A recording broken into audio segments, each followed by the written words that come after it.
It was a big Xbox day today. A lot of Xbox stuff. Yeah. Put the video out on Unbox Therapy with these guys over here. You know. These little fancy boxes. Mm-hmm. Xbox Series S, Xbox Series X. Well, don't get carried away. You can't slide a disc into that drive. You can't boot this one up just yet. These are placeholders for the time being. Mm-hmm. It's an early preview to the people out there. I did a little size comparison. You can go check out the video for yourself. But, of course, I got to have them on this set as well just to, well, you know, spruce. Stunt, hey, man. Say. Yeah. I was going to say spruce up the place. No. To stunt. What's more extreme, stunting or flexing? Which one is more, you've taken it further? I feel like flexing is more of like a riches. It's the cash. Okay. And stunting is more of like the posing. You know what I mean? Wow. Yeah. Willie Do. He's just Willie Doo's breaking it down. He's keeping us in line. Maybe we should do a quick definition here. Okay, fine. Stuntin, Urban Dictionary. Yeah. That's where we had to go for this type of thing. We'll see if Willie Doo's on point or not. We're going to check him up. Stuntin, high class flashing of your jewelry, money, riches. Oh, so is it the opposite? Made famous by the cash money millionaires. A person who stunts would be a stunner, usually showing off diamonds, gold, platinum, women, cars, and stacks of cash, large bills. See bling bling. So I think it's the same thing, actually. Let's see. What did I say it was? Flexing. Flexing. I think flexing is identical. Yeah, showing off, fronting. Okay, let's look up fronting. Acting like you are more or you have more than what really exists. So interesting. See where this thing goes. I think I'm stunting. I have them here. Okay. I mean, it's not like it makes me rich or if it's a diamond or something, but in the tech world, I would say that's stunting to have that right now. So you were on point regardless, man. We're just having fun with the lingo here today. Either way, flexing, stunting, it's stunting. You know what I mean? You don't put the G at the end. Yeah. I actually like pronouncing it fully, though. Stunting. Even with an English accent. Yeah. Anyway, so we examined these things, and it got me thinking because it's really, yes, I'm excited about the hardware. Yes, I'm excited about the next gen. Of course, I'm excited about the potential for 4K gaming at high frame rates. That's all cool stuff. But I'm also just really interested in the gaming business, and I'm really interested in the potential for this Xbox All Access thing and just how human beings are going to interact with these devices, whether or not they're going to do the financing, whether or not they're going to have all these premium services, whether or not they're going to have the monthly fee instead of the upfront cost. This All Access thing seems like a bit of a deal. I got this article here from Joanna Nelius on Gizmodo. She says, Xbox All Access is deeply confusing, but I think I figured it out. Basically, the way it would break down is $25 per month on this over here, the Series S, or $35 per month over here for the Series X. Financing. Everything. Financing, subscription, everything all in that fee. No upfront. Both plans then include Xbox Game Pass Ultimate. And what Ultimate does is it gives you access to Xbox games on PC, Android, and, Android via Project xCloud. It also includes Xbox Live Gold and EA Play subscriptions at no additional cost.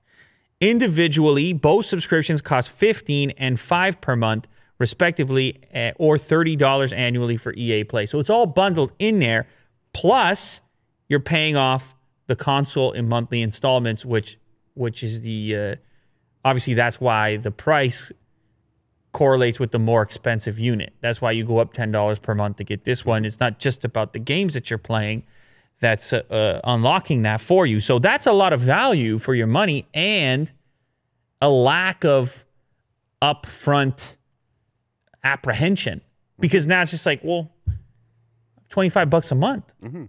I mean, what are you paying for Netflix these days? Yeah, you don't even buy it. You can't buy a game. I saw people are canceling their Netflix anyway.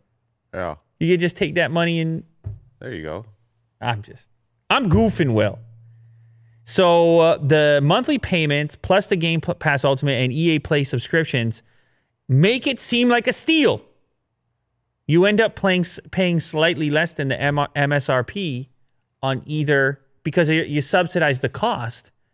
Now, I know it's not going to be for everyone. Some people are against the idea of financing. They're saying, if I don't have the money today, I don't want to be stretching out on that. I don't want to be going above the means, and then I can't afford it later on for whatever reason. So I understand it's not going to be for everyone, but it's an interesting new way of interacting with your gaming. And it's a position where maybe Microsoft has a slight advantage over Sony, which, of course, they're going to get compared to. And the other one that they would likely get compared to would be Nintendo.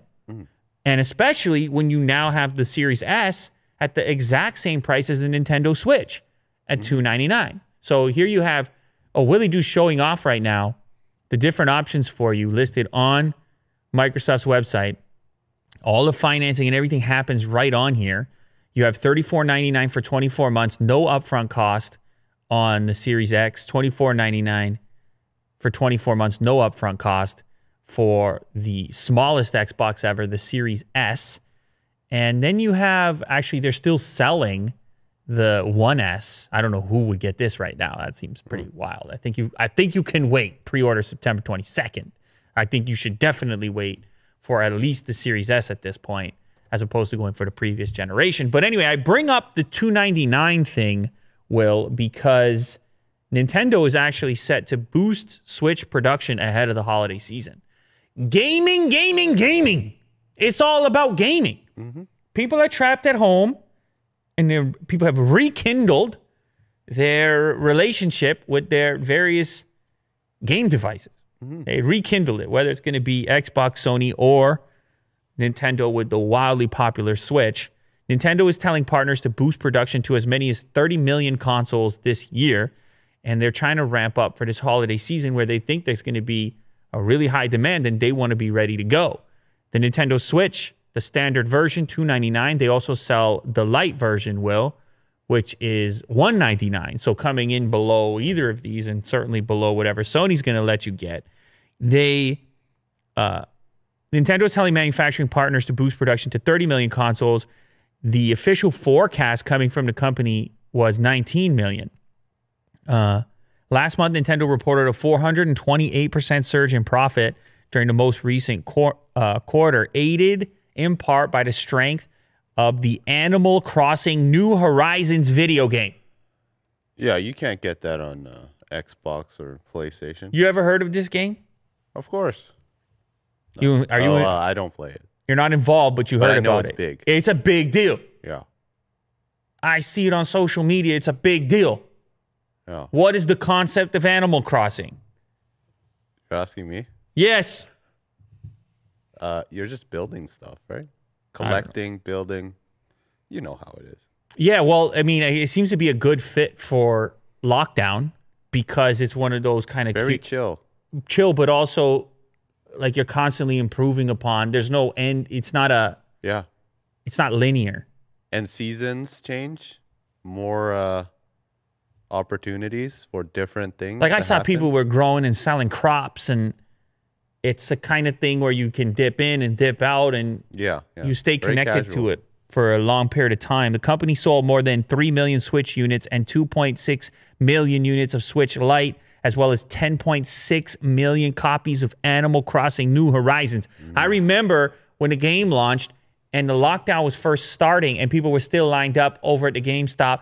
They want to get that early, that hot new Animal Crossing. Yeah. People were fired right up about it.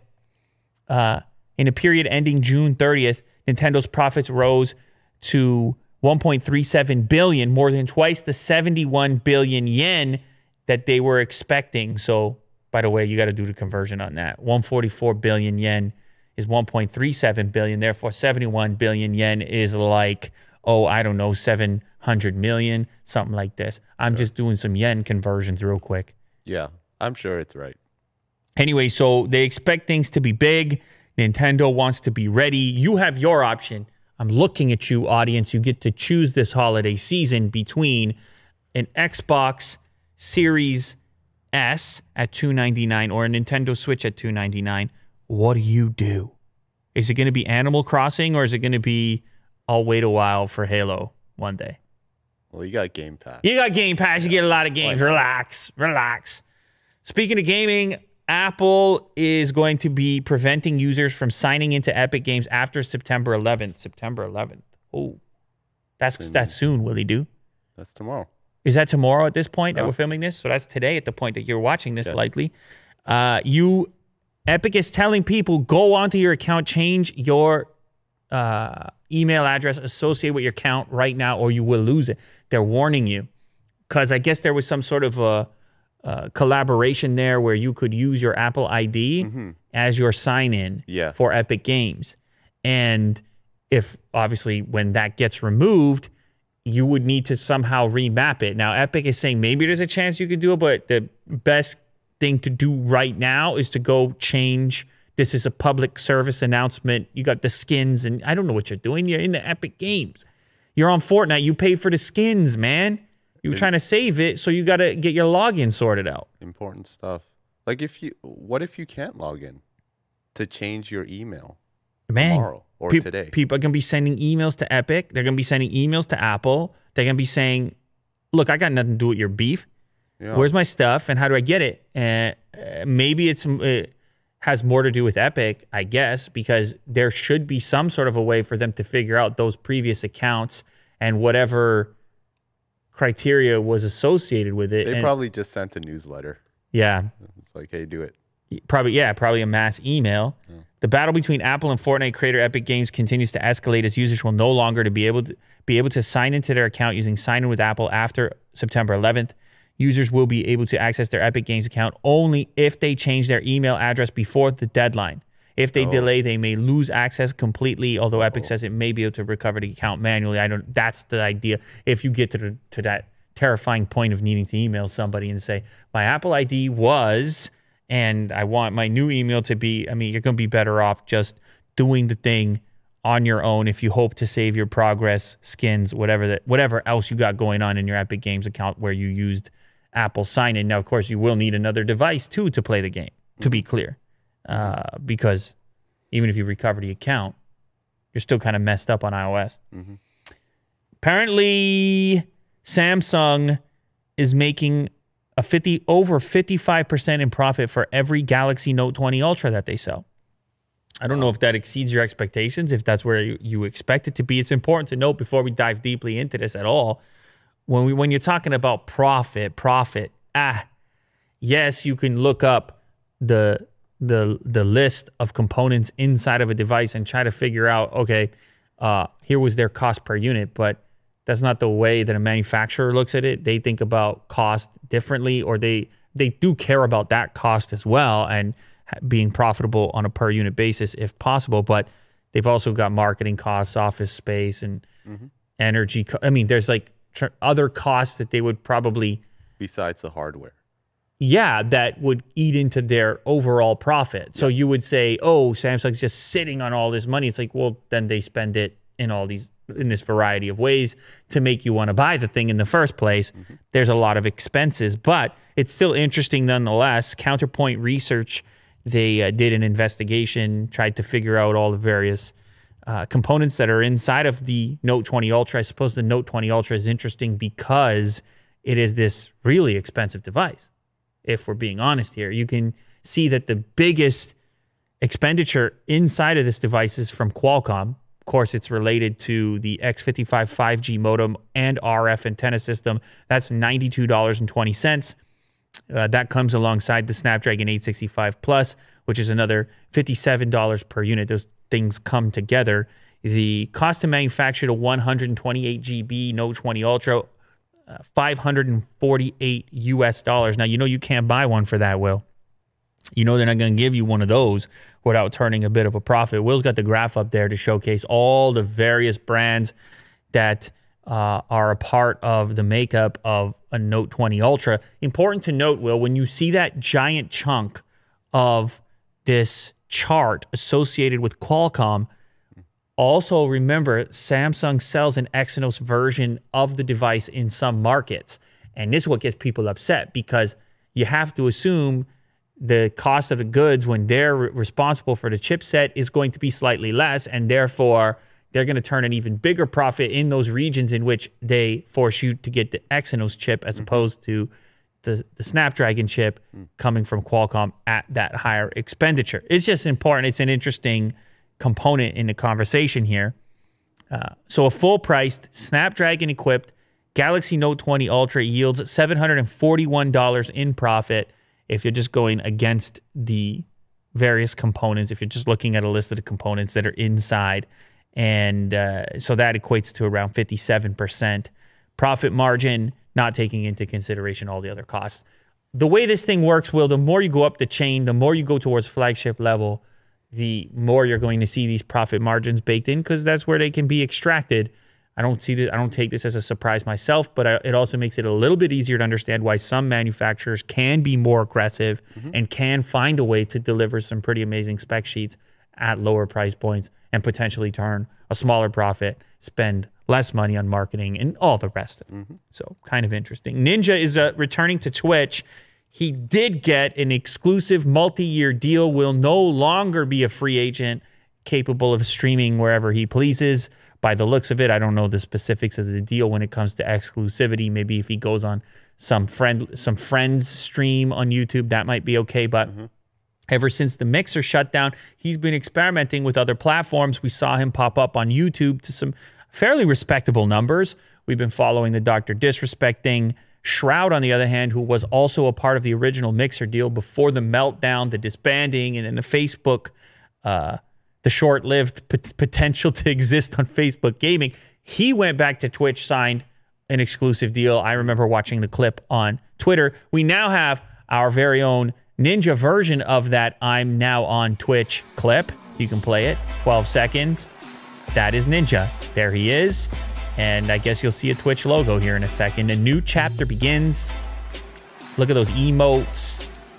Are those called emotes? No. What are those called on Twitch? What do they call the little things that you get if you're a member and a privileged individual? They're emotes. Okay. Yeah. All right. I was right.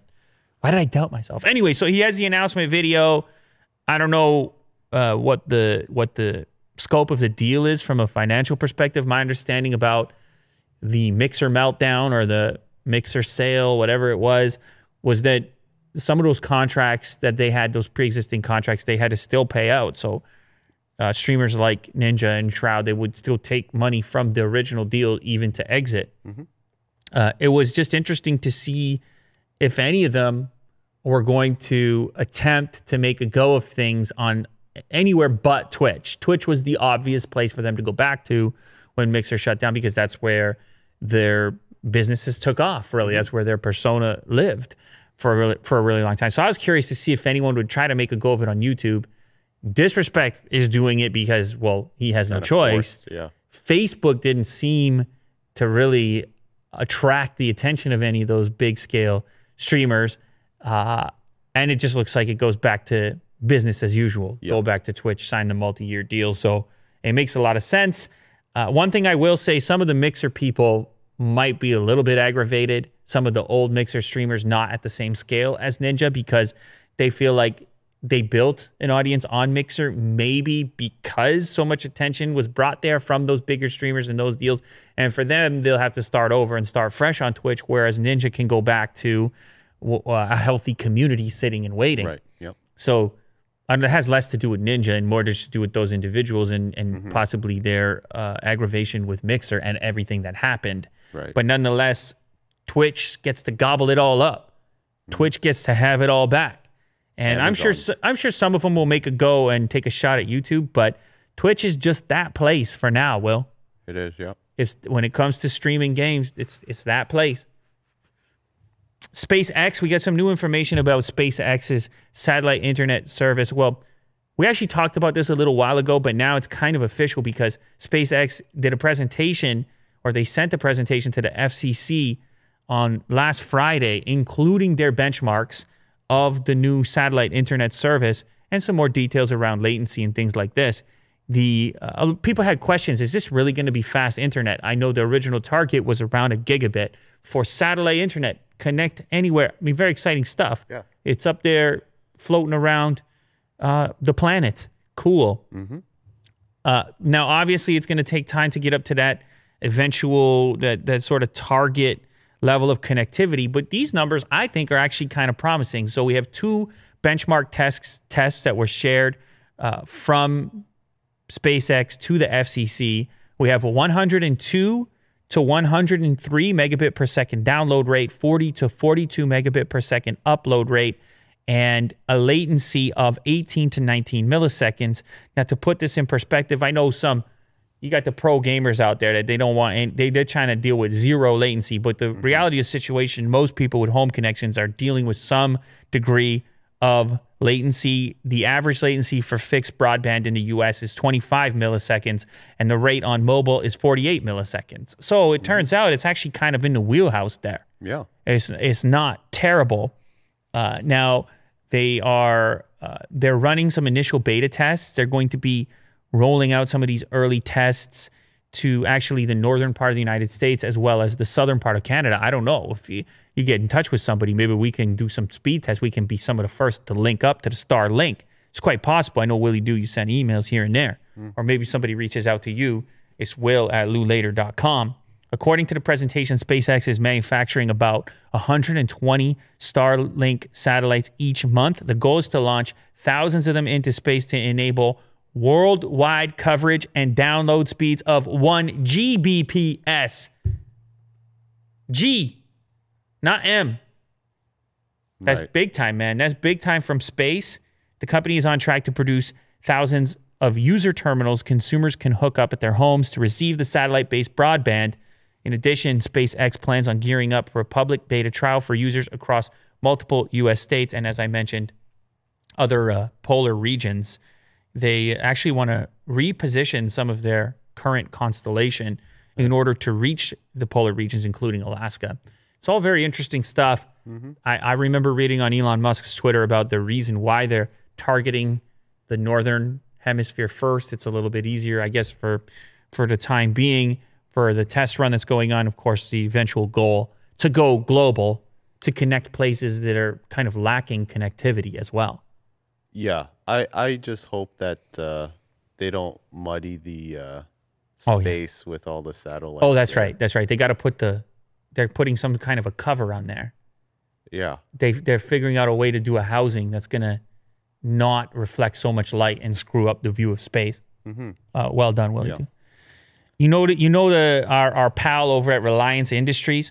He's not a pal, by the way. Ambani. Yeah. Maybe he's a pal. Maybe he's a Lou Later fan. We don't know. We obviously covered the workings over there. We covered what's going on. We've definitely covered all of the investment that's been taking place from all the big tech companies. It's been a laundry list. It's been Facebook. It's been Google. We talked about the potential upcoming Google phone. Yeah. And most of it has actually been centered into the tech side of the operations over there, Reliance Geo operations. Not as much has been done in the retail side, and the scope of the retail business is enormous for Reliance. They've got all kinds of stores over there. In fact, I'm just going to give you some numbers right now. India's largest, Reliance Industries runs supermarkets. India's largest consumer electronics chain store, cash and carry wholesaler, fast fashion outlets, and an online grocery store called GeoMart. You're talking about $22 billion in revenue in the year through March 2020. The unit operates 12,000 stores in nearly 7,000 towns. Okay, big time stuff, big time retail. You would be sitting there thinking, all right, what's going to happen with Amazon? Amazon had big plans to go into retail, essentially. Maybe not necessarily retail on the ground level, but commerce, e-commerce in India. Apparently, a deal is now on the table. Reliance Industries is offering Amazon a $20 billion stake in their own retail arm, joining forces. And to go up against, of course, competitors like Walmart, who they've got their stake in Flipkart. Flipkart, yes. What Amazon doesn't have in India, however, Will, is they don't have anything on the ground level. And that is still the primary way in which Indian shoppers interact with the goods that they want. You mean brick and mortar? I'm talking brick and mortar. And I learned this when I was there when it came to smartphones. I saw the little, the Oppo shops and the Vivo stores. And the Vivo store. It was everywhere. The little corner stores, man, that you would go to pick this stuff up. And a lot of shoppers there, they still operate like that. And so if Amazon wants to hit the NOS button, that's a Fast and Furious reference we came back to. It's the funny. If they want to hit the booster on Indian growth and recognition, they're going to probably have to have some play in that area. It can't just be strictly, I mean, they could do whatever they want. Bezos could do whatever he wants, but this is a quick way to plug into that whole thing. It's an expensive way. It's a $20 billion way. And how about the fundraising that Reliance is doing? They did somewhere close to $20 billion on the digital venture, on the technology side, which on just the geo side, they did close to $20 billion. They let everybody in, Google, Facebook, and so forth. Now they want $20 billion on the retail side. Holy moly, big numbers, and big players. So it's not a one-way street. If Amazon gets involved, you have to believe there's some advantage. Reliance gains, they get $20 billion to go invest in these stores, make these stores nicer, roll them out to bigger regions. And of course, Amazon gets to extend that footprint into India, not strictly in an e-commerce way, but in a tactical kind of brick and mortar way. They're all stunting now. That's right. Everybody's stunting. Everybody's stunting in India. Well, definitely Bezos and definitely Ambani. Google launched a product called Fundo, and this flew under my radar big time. This lets creators get paid by hosting virtual meet and greets. It seems like the right time for something like this to exist. 2020, everybody trapped indoors looking for any way to interact. How can I interact?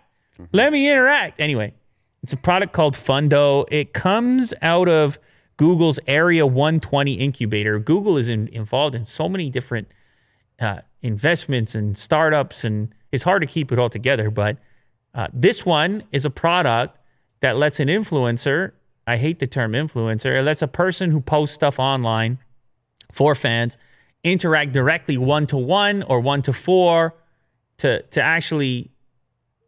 Will's laughing right now. This reminds me of Cameo. Yeah, Cameo. Yeah. Well, but Cameo, though, first of all, for those that don't know, Cameo is like you pay $5, $10, $20, and you get a shout out from a celebrity, right? Yeah. But you're not in a one-to-one interaction. You just get a video clip. It's not as intimate.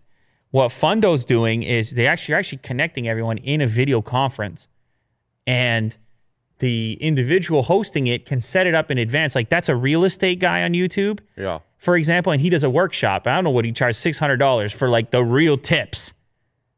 And just ban someone. Yeah, you could just ban someone as well. I don't know. They might do something inappropriate. And maybe, I don't know what this girl does, for example, but let's assume you're a guru in some way. Let's say somebody really wants to sit down with me and say, I want to tell you my application in life for a certain piece of technology. I want to say, I'm a student, I'm a this, I'm that. I want your recommendation on this one thing. And it's a big investment for that person or something. I don't know. Or I want to learn how to do a YouTube channel or whatever. Right.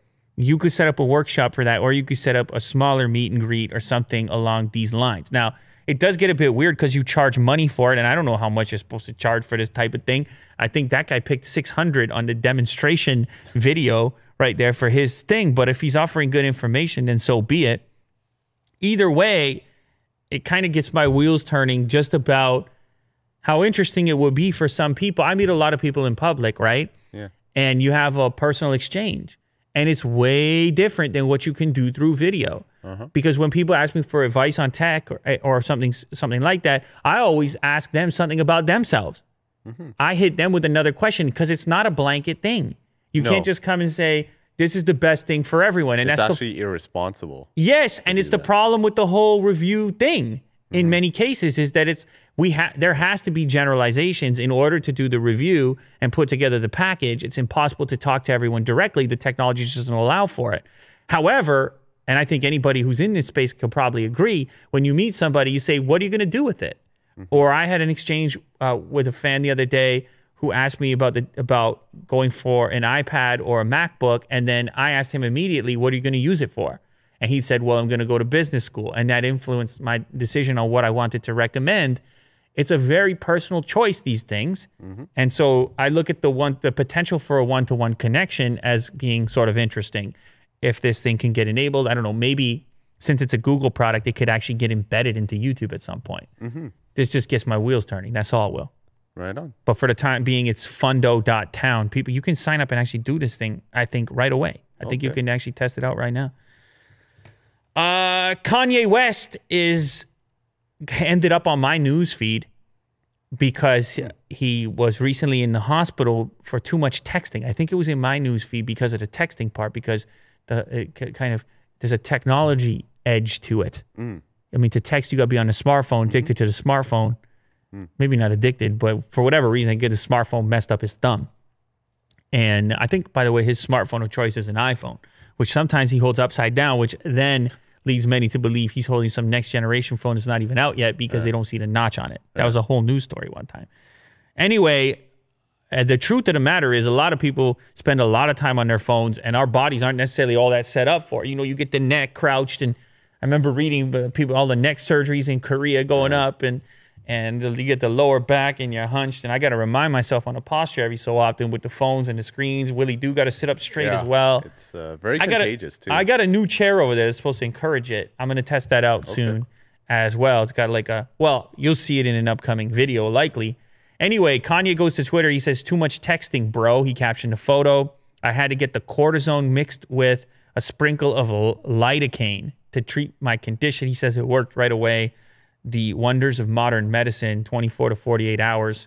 It was a series of tweets, including an x-ray of his actual wrist and thumb. So he's obviously on that phone quite frequently. I don't know if he's tweeting, texting. I'm not sure who Kanye's talking to on the daily, but it's enough so to end up over here getting, maybe if he had this one, Samsung Galaxy Z Fold. I'm never going to get, why wasn't it just the Fold 2? What do we need the Z now? You know what I'm saying? But anyway, maybe if he had this one, let me just bring up a keyboard real quick over here. If he had this one right here, look at the split keyboard on that. You can see my search terms too, by the way. Top defensive teams, NBA. Box scores, Toronto Raptors. I was checking after last night because I was curious. I wanted to look at the stat line. You know, Pascal Siakam's been struggling. I think he missed 5 3-pointers last night. Yeah, he didn't do too well last night. I hope he can find it. He can catch some rhythm coming to Friday. Game 7 is the best thing in sports anyways for the sports fans out there. But I'm just curious, if Kanye got the split keyboard here, this is way less cramped. The way they do it on this device, the Z Fold 2, which has been in my pocket, by the way, having some interesting feelings about it. Yeah. Anyway, when you have the split keyboard, you can't see my hands over here, but I'm not crammed, and the thumbs, it's a lot less comfy. Because when you have the regular, when you have the regular device, it's tight like this. Your hands are kind of tight together, and so you got to get those thumbs, they got to go there. Yeah. But when you have the big thing going on, they don't get jammed up as much. You spend more time out here towards the middle. I don't know. Am I giving Kanye advice? He's not going to see this, but anyway, send it to him. Send him that advice that maybe another way to fix his thumbs is to try out the Z Fold 2, which I know he's an iPhone guy, so probably wouldn't be enough, but it might be worth it. If your thumbs, look, if you're getting x-rays and shots, it might be worth it to think about the bigger display for all that texting. Shout out to Kanye West and his thumbs.